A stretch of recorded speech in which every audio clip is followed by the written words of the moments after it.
Doctor Baba Saheb Ambedkar open university.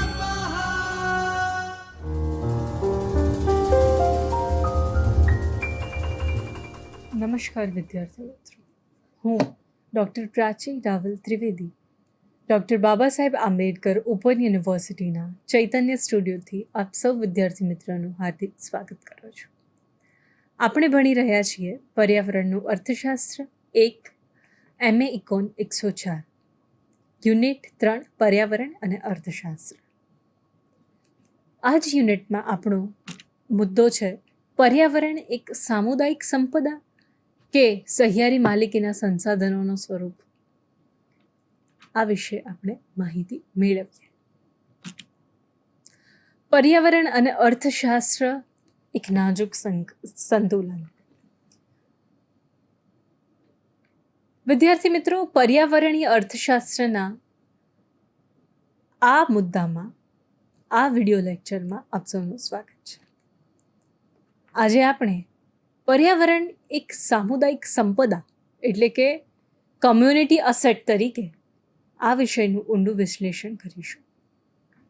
વિદ્યાર્થી તરીકે માત્ર એટલું જ નહીં, આપણે એટલું જ નથી સમજવાનું કે પર્યાવરણનું રક્ષણ કેમ જરૂરી છે, પરંતુ આર્થિક સિદ્ધાંતોના માળખામાં તેનું અધઃપતન કેમ થઈ રહ્યું છે તે સમજવાનું છે. વર્તમાન સમયમાં આપણે ક્લાઇમેટ ચેન્જની વાત કરી રહ્યા છીએ. 2024ની બેંગ્લોર વોટર ક્રાઇસિસ અને દિલ્હીના સ્મોક જેવી ગંભીર સમસ્યાઓ આજે આપણે જોઈ રહ્યા છીએ. શું આ માત્ર પર્યાવરણીય સમસ્યાઓ જ છે? નહીં, આ શુદ્ધ રૂપે આર્થિક અને નીતિગત નિષ્ફળતા છે. ઇકોનોમિક એન્ડ પોલિસી ફેલિયરના પરિણામ છે. આજે આપણે સમજીશું કે માલિકી હકો, પ્રોપર્ટી રાઇટ્સ અને સ્પષ્ટતા કઈ રીતે કુદરતી સંસાધનોનું ભવિષ્ય જોખમમાં મૂકે છે. આપણે જોઈએ કે મર્યાદિત સંસાધનો અને અમર્યાદિત જરૂરિયાતો. અર્થશાસ્ત્રનો મૂળભૂત સિદ્ધાંત અછત એટલે કે સ્કેર્સિટી પર આધારિત છે. માનવીય જરૂરિયાતો અમર્યાદિત છે અને તેને સંતોષવાના સાધનો એ મર્યાદિત છે. તો આપણે વર્તમાનમાં શું ચાલી રહ્યું છે તે સમજીએ. શું આપ સૌને ખબર છે કે અર્થ ઓવરશૂટ ડે શું છે? આના વિશે કોઈએ સાંભળ્યું છે? આ એ દિવસ છે જ્યારે માનવજાત તે વર્ષ માટે પ્રકૃતિ દ્વારા નિર્ધારિત તમામ જૈવિક સાધનોનો ઉપયોગ કરી લે છે. 1970ના દાયકામાં આ દિવસ ડિસેમ્બરમાં આવતો હતો અને 2023-24માં આ દિવસ ઓગસ્ટ મહિનાના શરૂઆતમાં જ આવી ગયો. તો તેનો અર્થ શું થાય છે કે આપણે પૃથ્વીની વહન ક્ષમતા કે પૃથ્વીની કેરિંગ કેપેસિટી કરતાં 1.7 ગણો વધુ ઝડપથી સંસાધનોને વાપરી રહ્યા છીએ. અહીં પારેટો કાર્યદક્ષતા, પારેટો એફિશિયન્સીનો પ્રશ્ન ઊભો થાય છે કે શું વર્તમાન પેઢીનો વિકાસ આવનારી પેઢીના કલ્યાણના ભોગે થઈ રહ્યો છે? આ વિચારવા જેવી બાબત છે મિત્રો. ત્યારબાદ જોઈએ સંસાધનોની માલિકીનો નકશો, પ્રોપર્ટી રાઇટ્સ ફ્રેમવર્ક. સંસાધનોના સંચાલન માટે માલિકી હકો સ્પષ્ટ હોવા જોઈએ. અર્થશાસ્ત્રમાં માલિકીને 4 ભાગમાં વહેંચવામાં આવી છે. પહેલી ખાનગી સંપદા, જેમાં અવિભાજ્યતા અને વંચિતતા બંને ગુણો છે. ત્યારબાદ બીજી રાજ્યની સંપદા, સ્ટેટ પ્રોપર્ટી કે જે સરકાર હસ્તક છે. ઉદ્દેશ મહત્તમ સામાજિક કલ્યાણનો છે. આનો ઉદ્દેશ મહત્તમ સામાજિક કલ્યાણ કઈ રીતે થાય તે છે. ત્યારબાદ ત્રીજું છે ખુલ્લા અધિકાર ક્ષેત્રની સંપદા, ઓપન એક્સેસ રિસોર્સિસ, જેના પર કોઈનો જ કંટ્રોલ નથી. દાખલા તરીકે આંતરરાષ્ટ્રીય જળસીમામાં માછલીઓ પકડવી, હાઈ સીઝ ફિશિંગ, અંગ્રેજી ભાષામાં આને હાઈ સીઝ ફિશિંગ તરીકે ઓળખાય છે. અહીં કોઈને પણ રોકી શકાતા નથી. ત્યારબાદ ચોથી સંપદા છે સામુદાયિક સંપદા, which is common property resources, CPR તરીકે ઓળખાય છે. આ આપણો આજનો મુખ્ય વિષય છે. આ એક એવી સંપત્તિ છે કે જેની માલિકી કોઈ એક વ્યક્તિની નથી, પરંતુ કોઈ એક ચોક્કસ સમુદાયની છે. તો આવો આપણે સમજીએ સામુદાયિક સંપદા. સહિયારી માલિકીનું વિજ્ઞાન અને એલિનોર ઓસ્ટ્રોમ. સામુદાયિક સંપદા, જેને આપણે ટૂંકમાં CPR તરીકે ઓળખીએ, એટલે કે એવી સંપત્તિ જ્યાં વંચિતતાનો નિયમ લાગુ પાડવો ખૂબ ખર્ચાળ છે, મુશ્કેલ છે, પરંતુ તેનો વપરાશ રાઇવલરસ છે. એક વ્યક્તિ વાપરે તો બીજી વ્યક્તિ માટે તે ઘટે છે. અહીં આપણે યાદ કરીએ કે નોબેલ પારિતોષિક વિજેતા અર્થશાસ્ત્રી એલિનોર ઓસ્ટ્રોમ કહે છે, અને તેમણે સાબિત કર્યું છે કે સમુદાયો, સરકાર કે ખાનગીકરણ વિના પણ સફળતાપૂર્વક સંસાધનોનું સંચાલન કરી શકાય છે.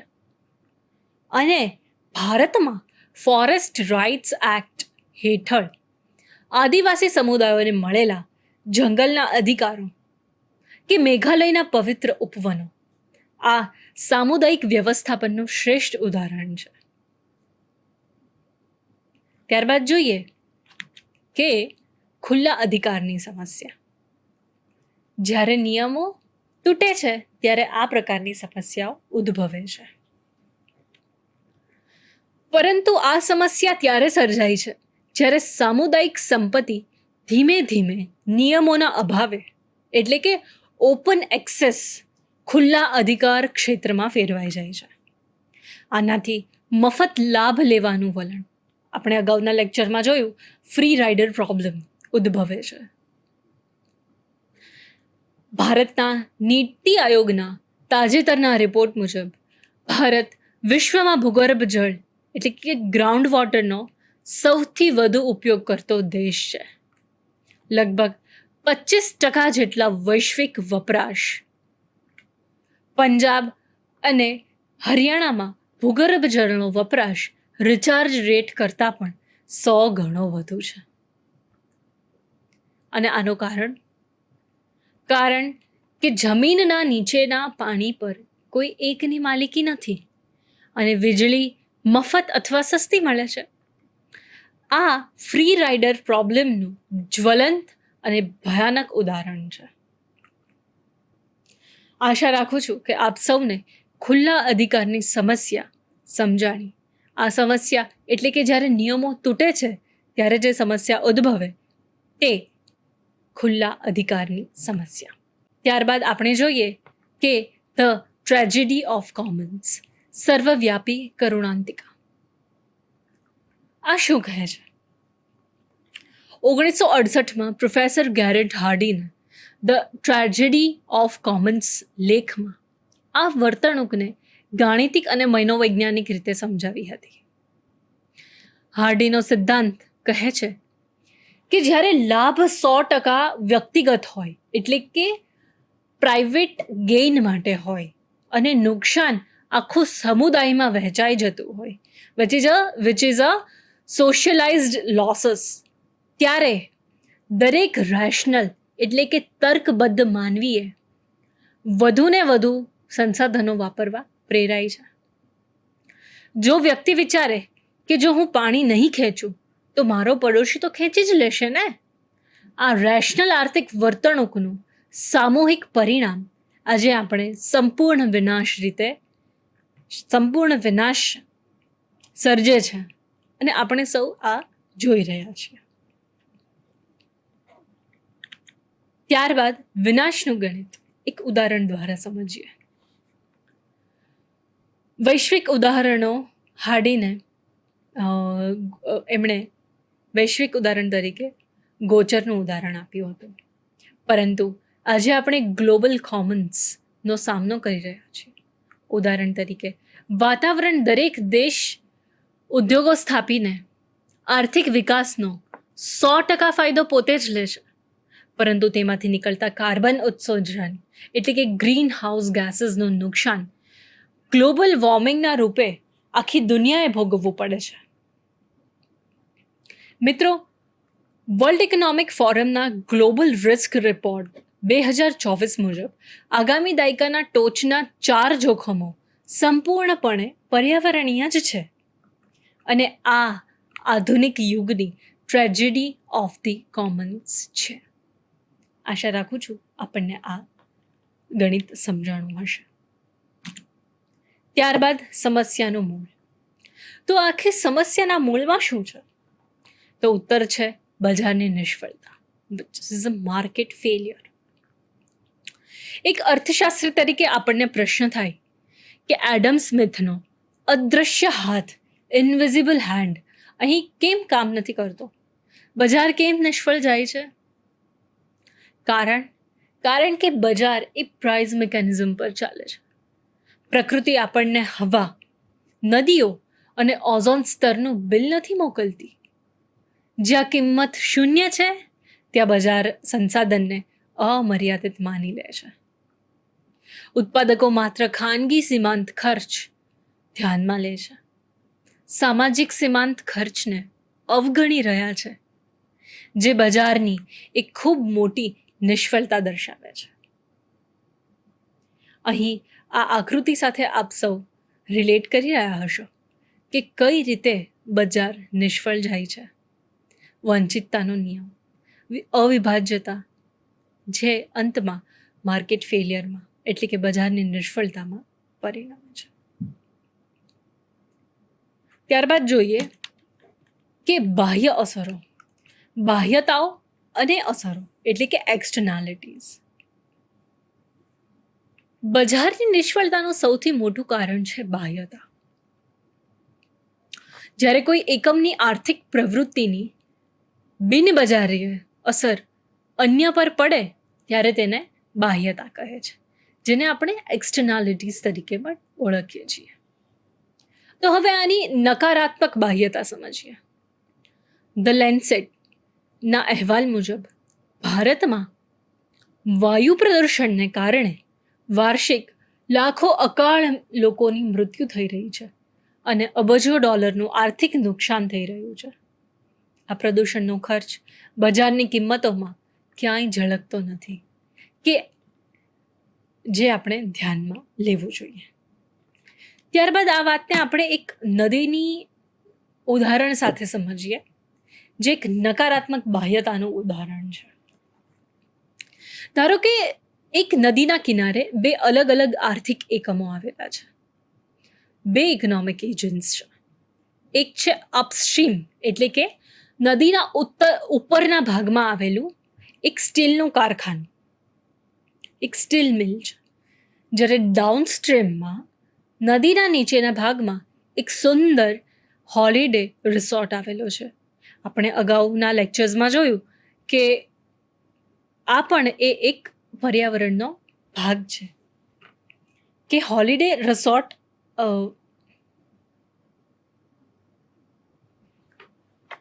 નદીના નીચેના ભાગમાં એક સુંદર રિસોર્ટ આવેલો છે, જે તેના ગ્રાહકોને નદીના શુદ્ધ પાણી, બોટિંગ અને કુદરતી વાતાવરણનો અનુભવ આપે છે. તો આ આખી સ્થિતિનું આપણે આર્થિક વિશ્લેષણ કરીએ તો સ્ટીલ કારખાનાની વર્તણૂક એટલે કે સ્ટીલ ફેક્ટરી જ્યારે સ્ટીલનું ઉત્પાદન કરે છે ત્યારે આડ પેદાશ તરીકે ઝેરી અને પ્રદૂષિત કેમિકલ્સ મુક્ત થાય છે. ફેક્ટરી માટે સૌથી સસ્તો રસ્તો એ છે કે તે આ પ્રદૂષિત પાણીને સીધું જ નદીમાં વહાવી દે. જો તે આ પાણીને શુદ્ધ કરવા માટે પ્લાન્ટ નાખે તો તેનો ઉત્પાદન ખર્ચ વધી જાય છે. તેથી ફેક્ટરી પોતાની કિંમતો નક્કી કરતી વખતે માત્ર તેનો ખાનગી સીમાંત ખર્ચ એટલે કે પ્રાઇવેટ માર્જિનલ કોસ્ટ PMC જ ધ્યાનમાં લે છે, જેમાં કાચો માલ, મજૂરી અને વીજળીનો ખર્ચ સામેલ છે.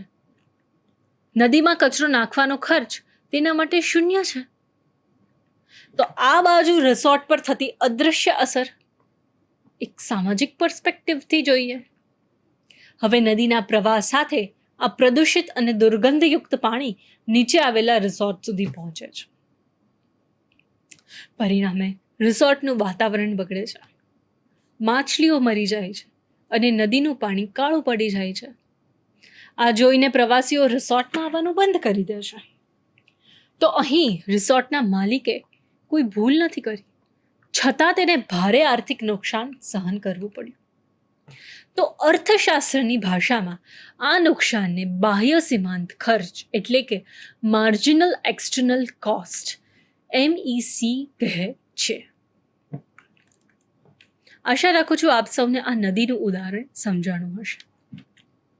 ત્યારબાદ જોઈએ બાહ્યતાઓના બે સ્વરૂપ. બાહ્યતાના હકારાત્મક પણ હોઈ શકે, એવું નથી કે તે હંમેશા નકારાત્મક હોય. દાખલા તરીકે કોઈ કંપની ગ્રીન ટેકનોલોજી પર રિસર્ચ કરી રહી છે તો તે આખા સમાજને લાંબો ગાળે ફાયદો થાય છે, જેની સ્પિલ ઓવર ઇફેક્ટ આવે છે. પરંતુ વર્તમાન બજાર હકારાત્મક બાહ્યતા ધરાવતી વસ્તુઓનું ખૂબ ઓછું ઉત્પાદન કરે છે અને નકારાત્મક બાહ્યતા જેવી કે પ્રદૂષણ ધરાવતી વસ્તુઓનું વધુ ઉત્પાદન કરે છે. આ વાત આપણે અહીં ધ્યાનમાં લઈએ કે બાહ્યતાઓના પણ બે સ્વરૂપ છે, હકારાત્મક બાહ્યતા અને નકારાત્મક બાહ્યતા. ત્યારબાદ જોઈએ કે આનો આર્થિક ઉકેલ કઈ રીતે લાવી શકાય. તો અહીં બે થિયરી દ્વારા આપણે સમજીએ. અર્થશાસ્ત્ર ફક્ત સમસ્યા જ નથી બનાવતું, ઉકેલ પણ આપે છે. પ્રોફેસર પીગુ કહે છે કે સરકાર હસ્તક્ષેપ કરે છે, જે પ્રદૂષણ ફેલાવે છે તેના પર કાર્બન ટેક્સ લગાડો, જેનાથી સામાજિક ખર્ચ બજારની કિંમતમાં ઉમેરાઈ જાય. તો આને કહેવાય ઇન્ટરનલાઇઝિંગ ધ એક્સટર્નાલિટી. યુરોપિયન યુનિયનની કાર્બન બોર્ડર એડજસ્ટમેન્ટ મિકેનિઝમ જેને CBAM આનું આધુનિક સ્વરૂપ છે. ત્યારબાદ રોનાલ્ડ કોઝ એમણે એમના કોઝ થિયરમમાં સમજાવ્યું છે કે જો પ્રોપર્ટી રાઇટ્સ સ્પષ્ટ હોય અને ટ્રાન્ઝેક્શન કોસ્ટ શૂન્ય હોય તો સરકારના હસ્તક્ષેપ વગર બે પક્ષો વાટાઘાટોથી કાર્યક્ષમ ઉકેલ લાવી શકે છે. આજે આપણે તેને કાર્બન ક્રેડિટ કહીએ છીએ અને એમિશન ટ્રેડિંગ સિસ્ટમ પણ ચાલી રહી છે. આના મૂળમાં કોઝનો પ્રમેય છે, જે એક અર્થશાસ્ત્રીય આપેલો ઉકેલ છે. તો અહીં આપણે જાણ્યું કે પર્યાવરણીય સમસ્યાનો ઉકેલ અર્થશાસ્ત્રની નીતિઓમાં આ રીતે છુપાયેલો છે.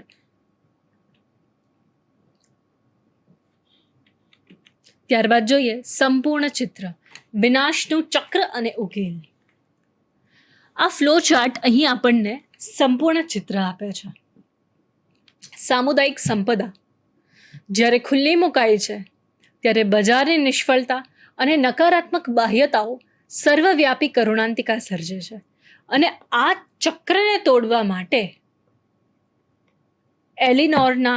એલિનોર એસ્ટ્રોના કહેવા મુજબ સામુદાયિક વ્યવસ્થાપન અને પીગુ અને કોઝના સિદ્ધાંત મુજબ મજબૂત આર્થિક નીતિઓ એટલે કે market based instruments to boost the economic development, આર્થિક નીતિઓની આર્થિક વૃદ્ધિ માટેની તાતી જરૂરિયાતો સર્જાણી છે. ત્યારબાદ જોઈએ કે આ નાજુક સંતુલનની જાળવણી. અંતમાં વિદ્યાર્થી તરીકે આપ સૌએ એ યાદ રાખવાનું છે કે પર્યાવરણ એ કોઈ એક મફત વસ્તુ નથી, તે એક મૂલ્યવાન મૂડી છે. જીડીપીનો આંધળો પીછો એટલે કે ગ્રીન જીડીપીના ખ્યાલ વગર જીડીપીનો ખ્યાલ અધૂરો છે અને આત્મઘાતી પણ કહી શકાય. આજે આપણે સૌએ ગ્રીન જીડીપી માટે વિચારવું જોઈએ. નિયમ વિનાની સ્વતંત્રતા એ સંસાધનો માટે વિનાશ છે. આપણે આર્થિક વિકાસ અને પર્યાવરણીય સ્થિરતા વચ્ચે સંતુલન સાધવું જ પડશે, નહીતર ભવિષ્યની પેઢીઓ પાસે આર્થિક સિદ્ધાંતો વાંચવા માટે શુદ્ધ હવા કે પાણી બચશે નહીં. આશા છે આજના આ લેક્ચરમાં તમને પર્યાવરણ અને અર્થશાસ્ત્રના જટિલ સંબંધોની સ્પષ્ટ અને ઊંડી સમજ મળી હશે. આપ સૌના પ્રશ્નો આવકાર્ય છે. આપ કમેન્ટ સેક્શનમાં લખી શકો છો. મને સાંભળવા બદલ આપ સૌનો ખૂબ ખૂબ આભાર. स्वाध्यायः